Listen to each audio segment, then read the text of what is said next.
kabar terbaru kasus Aibtu AR yang sebelumnya disebut jual istri ke rekan polisi.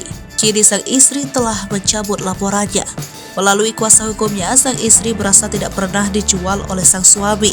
Kasus Aibtu AR yang disebut menjual istrinya ke sesama oknum polisi kini menemui babak baru.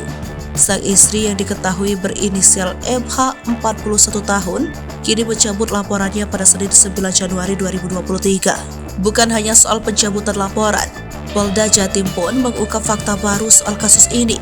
Polda Jatim mengungkap soal fakta MH yang diduga dijual oleh Aibtu AR hingga narkoba.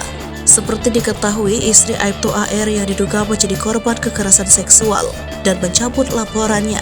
Kuasa hukum MH Subaidi mengungkapkan alasan kliennya mencabut laporan lantaran kasihan dengan anaknya yang masih menempuh pendidikan SMA dan pendidikan tinggi.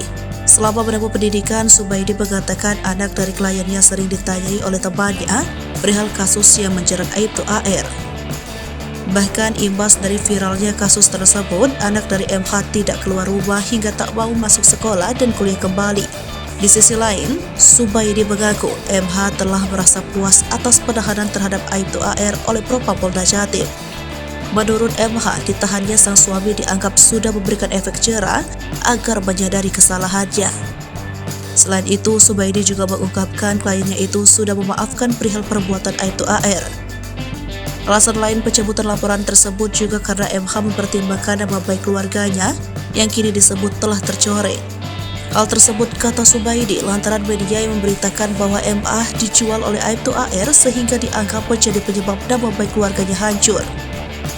Subaidi juga menjelaskan, bukti pencabutan berkas laporan ke Polda Jatim akan diserahkan besok pada Rabu 11 Januari 2023.